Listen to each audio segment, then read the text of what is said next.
Hello and welcome to tonight's show. My name is Micah, and we have the pleasure to have the stars of Truth and Treason with us tonight. We have Daf, Ferdinand, and Ewan. Thank you so much for joining us, guys. No problem. Hello. Yeah, sounds great. So right away, we're going to jump into some interview questions talking about your guys' film. But first, we need to tell the audience, if you have not seen Truth and Treason, it is still in theaters. So you can get tickets at angel.com/Truth Treason Live. You'll find tickets there. Hurry, get them. This is the film you really want to see in theaters. It's a way better just viewing experience.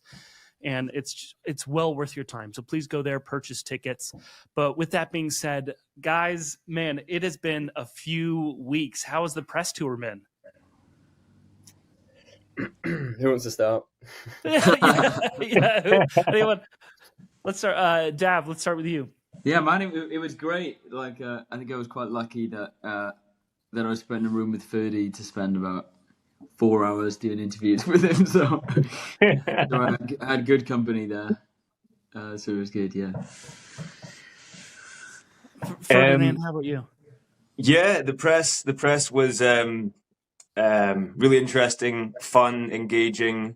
The whole premiere was kind of surreal. It was my first red carpet experience and the first time watching the film, the fully fledged version of the story up on the big screen in a dark theater, and it was an honor. It was beautiful. A lot of descendants were there of the real characters, and I'm still kind of processing it, but it was remarkable. It was amazing. Yeah, thank you. I mean, everything Ferdy said there. I mean, yeah, I'm still processing it. To be fair, is probably the right way to say it. It just kind of happened all so fast as well.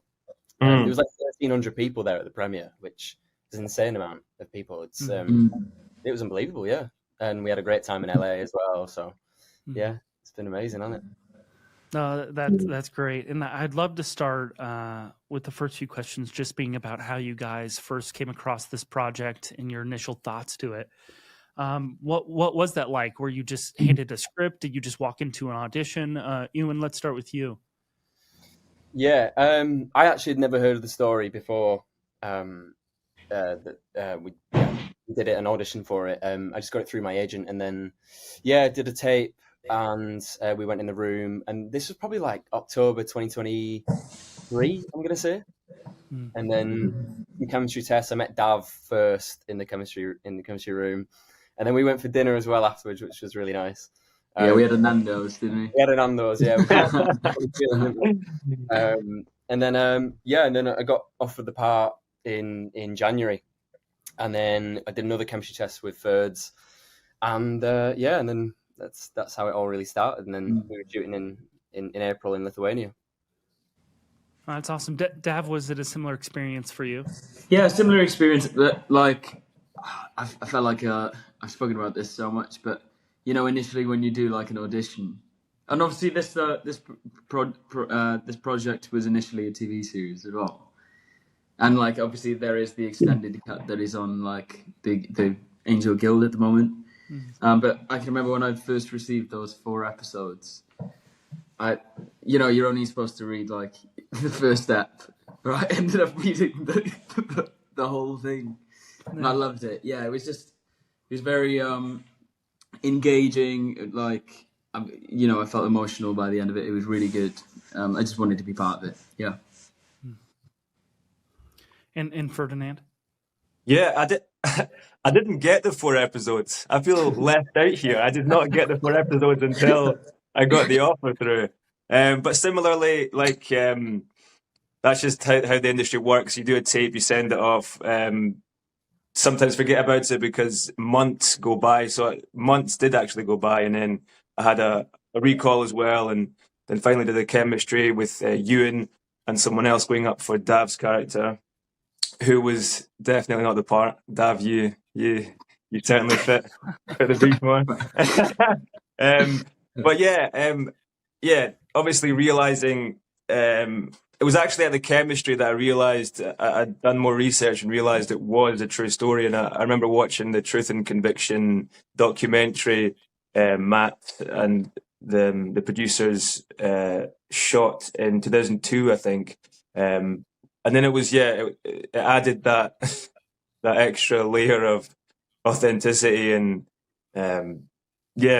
just reality to the story. And I think it was just about research as much as possible once I got the role, and then just kind of being free as much as possible when actually shooting, because it can be overwhelming when there's because it's a true story, and it's these boys were very courageous, and it's a responsibility as an actor to bring that to the story. So finding freedom with it and just being in the moment, no matter how big the story is important as an actor, I think. So yeah. No, I love that. And mentioning the chemistry tests, I'd love to talk about that chemistry, because of course this film, one of the many themes is like a brother, like brothers. It's very much that's one of the first takeaways from the opening scene. It made me think of my mates back in high school and middle school. Like that's the first thing that I thought of. So what was it like those first days on set? Did that brotherhood come naturally? And anyone can jump in with this question. Yeah, so we had a week of rehearsals before we first started shooting, and that was really nice. We kind of went on bike rides and did all this bonding. Just went over the scripts with Matt, and I think that that really helped. We were kind of inseparable then from the first week on. It kind of get that as well. That time to spend messing about with each other and getting to know each other as well. Like I'm blessed with that. Yeah, and I think it's something you can't fake as well on screen. Like you can tell when you see the wheels turning, and it's like, I'm not sure these people are actually friends. So, so that's something that I thought really came across strongly in the film. But that's great to hear. We might just be good actors. No, it's definitely not that, Ferdy. It's definitely not that. Forced. No, absolutely not. Absolutely not. Yeah. Talking about some of the other themes in the movie, I'd love to talk about that. But first, just a quick break. If someone's just joining the live stream, you can get your tickets to see Truth and Treason right now by going to angel.com/Truth Treason live. We're chatting with the stars of the film, and we're just going through the movie. And if you haven't seen it, it is still in theater. So quickly, go get a ticket. I give you permission to pause this live stream and go get a ticket. It's okay. We forgive you. But anyway, I'd love to jump back into the themes of the movie. There are a lot of themes that we could tackle and talk about, but I would love to talk just more broadly. If you had to give this movie a one-word theme, what would it be? I said brotherhood earlier. Feel free to use that one if you feel like that's something that really stands out. But what would you categorize this film as? Let's go ahead and let's start with Ewan. God, that's a really hard question. Yeah. If you want to pass it on, feel free. I would go with courage. Maybe the key word is to do with. It feels like the story. Every character kind of has their moment of courage and an understanding of standing up for what you believe in, and that would be my word: courage. I think I'd go humanity. To be fair, I think there's so much humanity and that's in all of it. With all the characters and the whole meaning behind the film. I guess it's at the heart of it. I think as well. Yeah, I'd say loyalty is a good one as well, because there's a lot of different aspects of loyalty in the film. Obviously, the protagonist, Ewan's character, Helmut Hubner, is torn between being loyal to his country, his family, his friends, people around him, and also the truth. And I think courage and I think mainly humanity as well, actually, like the boys were saying, are important to drive that incredible kind of journey onwards. I think especially for Carl, I see his part in the story obviously being friends with Rudy and Helmut, as you know, he's loyal, but I think it's mainly because he's got a big love and friendship for, like you said, his brothers of sorts. I think that kind of carries him onward and makes him, yeah, keep on going and not grass on his mates, basically. But I think Helmut is the main brave boy in the film, obviously, and to see how much he goes through, and to not give up our names is truly remarkable. Right to the like bitter end of it as well. Like, it'd do anything not to. I don't know if I'm spoiling it, but there's a certain scene where, you might see that. Yeah, go see it. Get tickets now. But no, I can agree more. All three of those words were great, and I think one of the great things about this movie is there are so many strong themes that you could choose from, strong, powerful themes that I thought this film did such a good job. I think it showed the humanity of the people, like from all sides. It was fascinating to see like real people behind, like a lot of war movies. It's like absolutely the worst and then the good guys. And it's interesting to see that humans are complicated. So, and it's like, even with the title, it's like in this boy's mind, he's choosing between the truth or a treasonous act against his country. And that's how people saw it. So it's just, I thought, very well done on all sides. I'd love to talk about your personal experience in the creation of the film. What would you say? And of course, minor spoilers, but what would you say was your favorite part of the film creation? And we can start. Let's start with Ferdinand.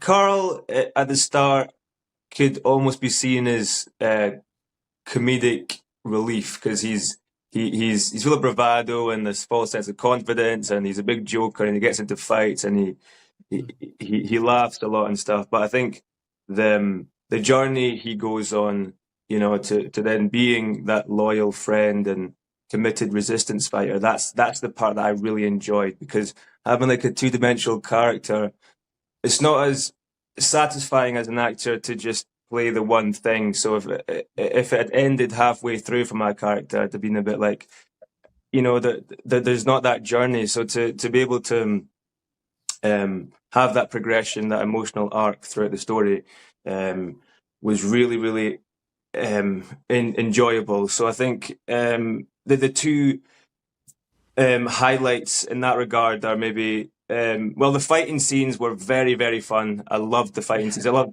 beating someone up, but I also loved getting beat up. I loved both. Well, the bridge scene was just like pure innocence, pure fun with the boys, and then to mirror that, the farewell at the end of the prison, where it's the last goodbye with Helmut and Rudy. I think that was also a highlight for me as an actor. Yeah. And Dav? Some of my favorite moments from shooting back last year were some of the bike ride scenes. Yeah. I mean, in the first week of rehearsals, we got taken into a warehouse where we all got to choose. I don't really feel like there's many cycling shots in the film now, but it feels like we did a lot of cycling. We were cycling for we days. But we got taken into a warehouse where we get to choose our bikes, and they were from one of the museums. I think they were like proper 40s old-fashioned bikes, over 100 years old, I think. Yeah. Yeah, and what was really funny is that there was one day where we were doing the shot, and Ferdy, of course, it was Ferdy as well, cycling, and the bike basically just falls apart underneath thing. I'm like, no, it's from the museum. That's but true. I had my bike was definitely the best one. You kind of had Excelsior written on the side. I thought Rudy would have chosen the one that said Excelsior. That's great, Lamar. And Ewan, what was your favorite time on set? I think anything light probably would be the answer to that. Yeah. A lot of darkness in this film. I think all the scenes with the lads I think were always fun to do, and in the city hall as well, in the office were really fun. Yes, I mean, I guess the bridge day was quite a big day because obviously it's the beginning of the film, and it was also quite late into shooting, I remember as well, and we all wanted to actually do the jump. We don't actually do the jump in the film. It's not us, it's stunt guys. But we were desperate. Sorry, we were desperate to do it ourselves, but apparently it wasn't safe enough. So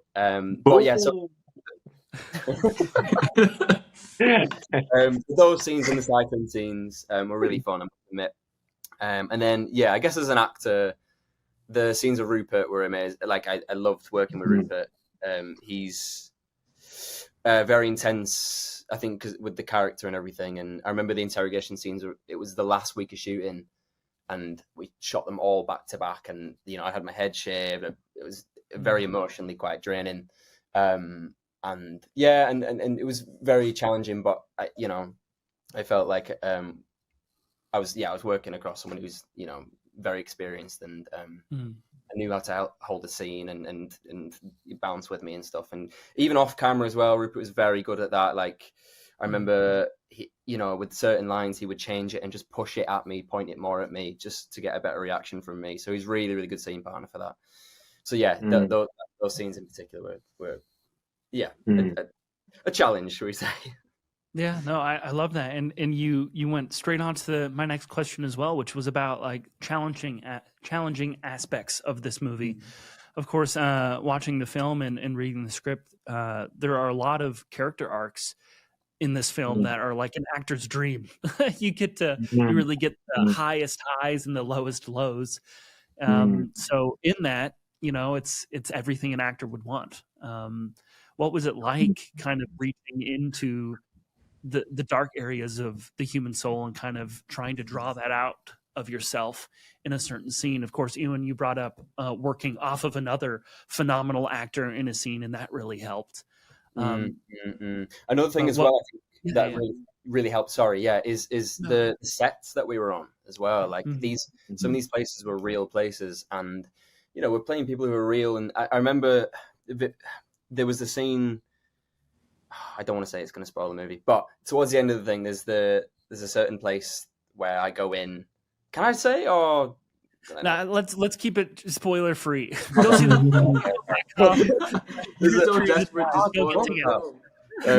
There's a scene. Okay, there's a scene, and I remember the room we were in is the exact measurements of what the actual room he was in, Helmut Huebner was in at 17 years of age, and I remember Matt telling me that, and and also Matt.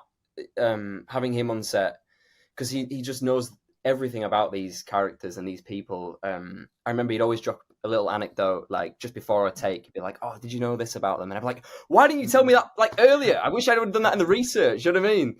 He just had so much useful information that he'd just throw in, really push you with scenes and stuff. So I can remember with what you're saying about Matt as well. Like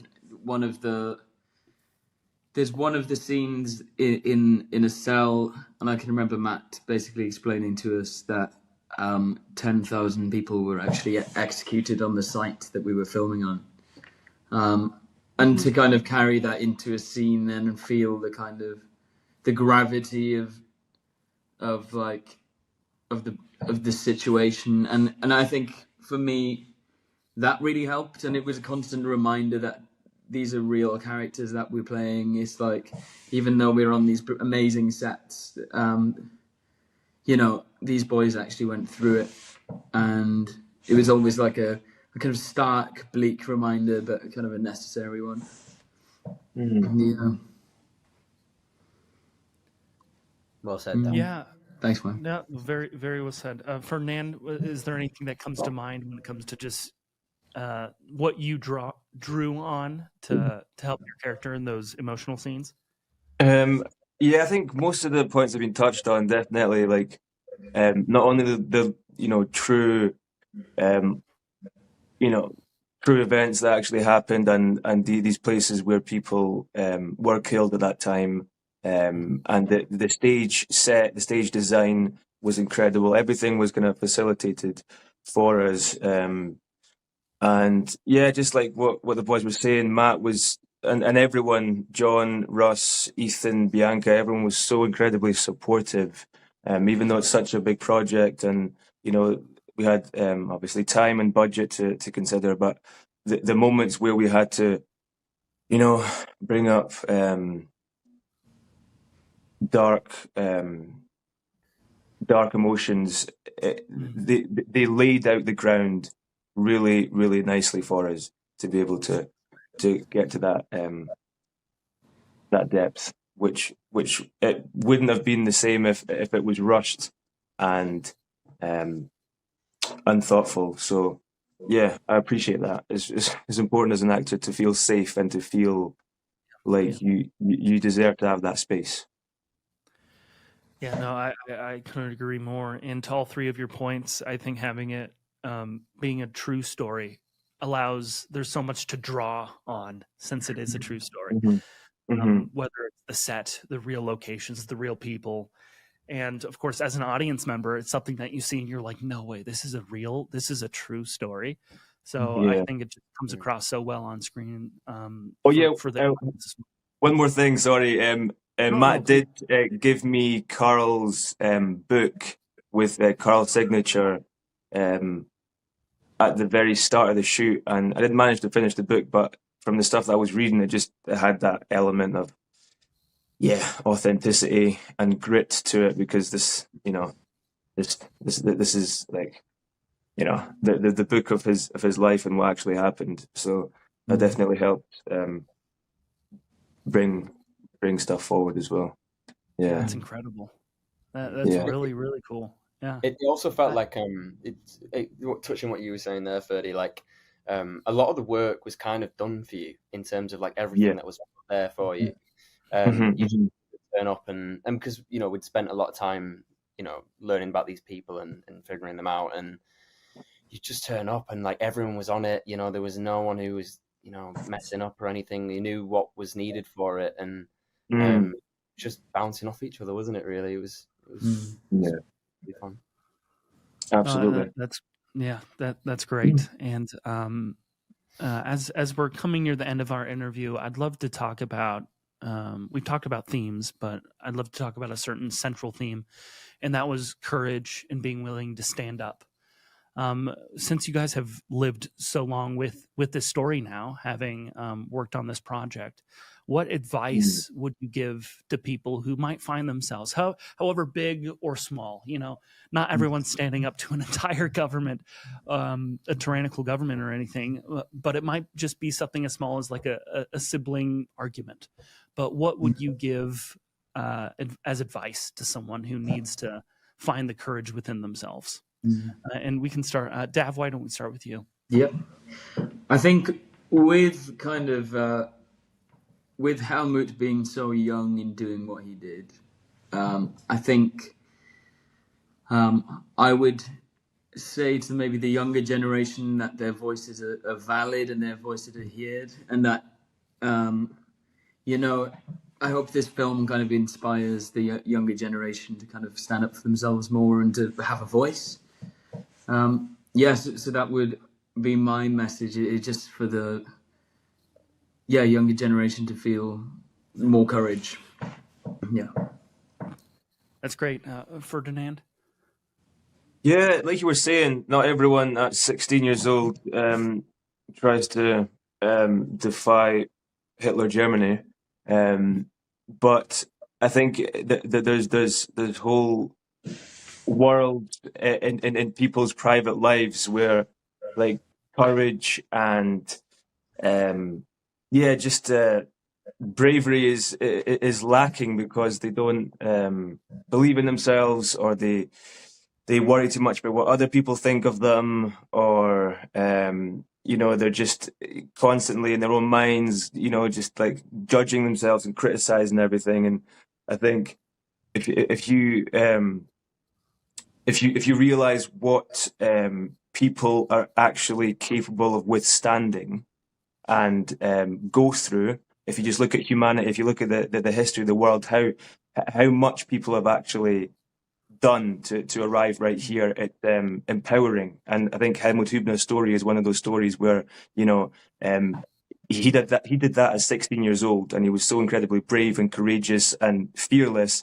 And even if you just take a tiny bit of that into your own life and your own dreams and wishes, you can dramatically change and enhance your life in any way you wish that to be. So it's empowering. So just don't criticize yourself too much. Just follow your instincts and be brave, bold, courageous, kind, and keep going. Live in the moment. Enjoy your life. No, I love that. Ewan, anything you'd like to add? I mean, they've kind of summed it up pretty well, to be fair. Yeah. I think I'll let you go first next time. I'd just say, this story is about a 16-year-old kid who stood up against Nazi Germany, and it's so much courage and bravery to do that, and it's so inspiring. I remember reading it and feeling it when acting it, and then watching it and feeling inspired. And I remember,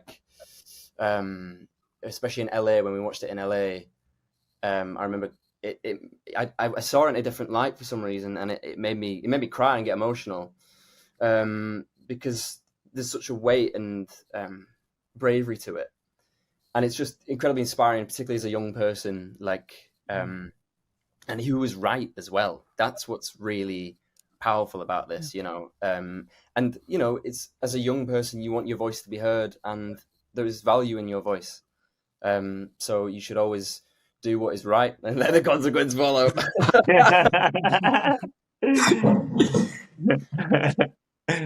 Thank you for those thoughts. Before we close, we're going to be closing with the trailer for the film. If you have yet to get tickets, angel.com/Truth Treason live. Get tickets there. The film is still in theaters, so you still have an opportunity to see the film in the best way possible in your local movie theater. So please take the chance and go see it there.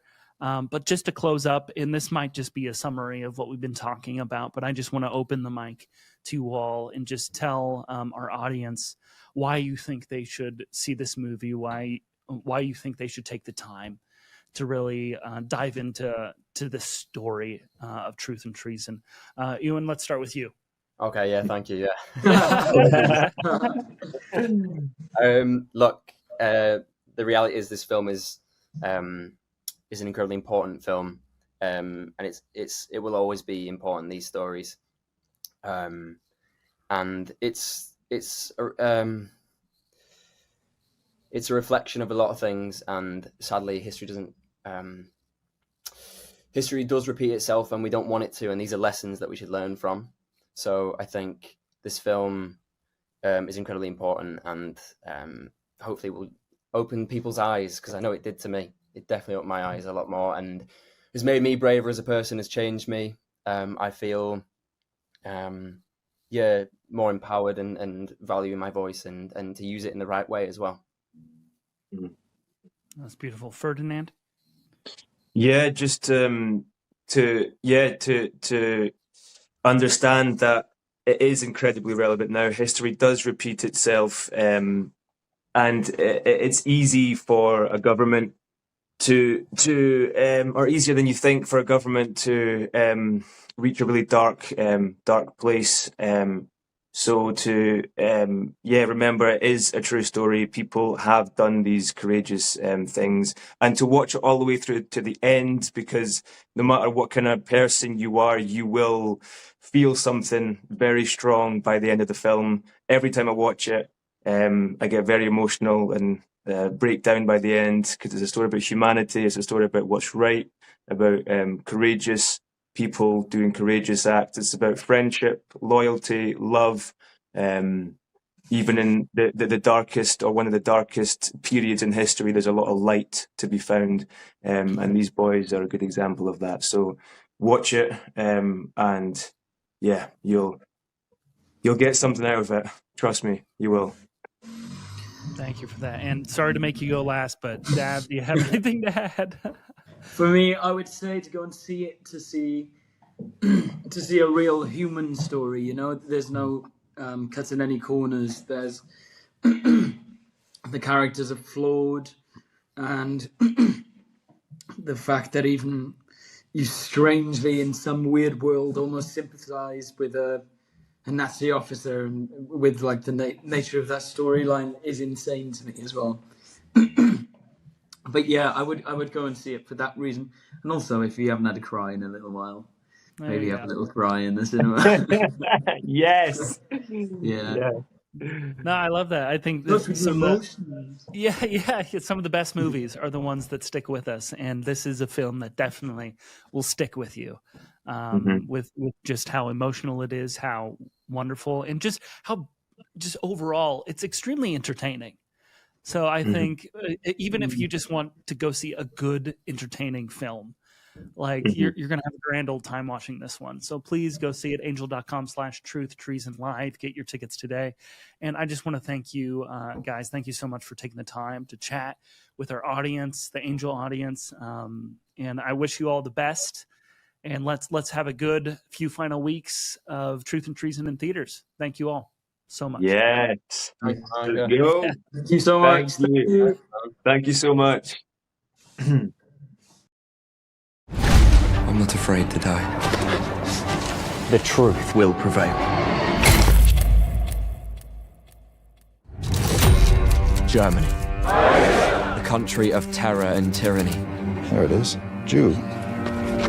You know it, but are afraid to talk about it. Do not let your free will be taken away. Can you keep a secret? We can stop Hitler. Not with guns, but with the truth. I'm in. All of us can change things. So, where to tonight? Goodbye, Helmut. See you tomorrow. See you. Who was that? Just a colleague. Careful. You never know who's watching. Look what I found. Who are they? They need you to tell me their names. You know what happens if they catch you. We won't get caught. It's devastating, isn't it? So committed to a cause, only to hurt those you love the most.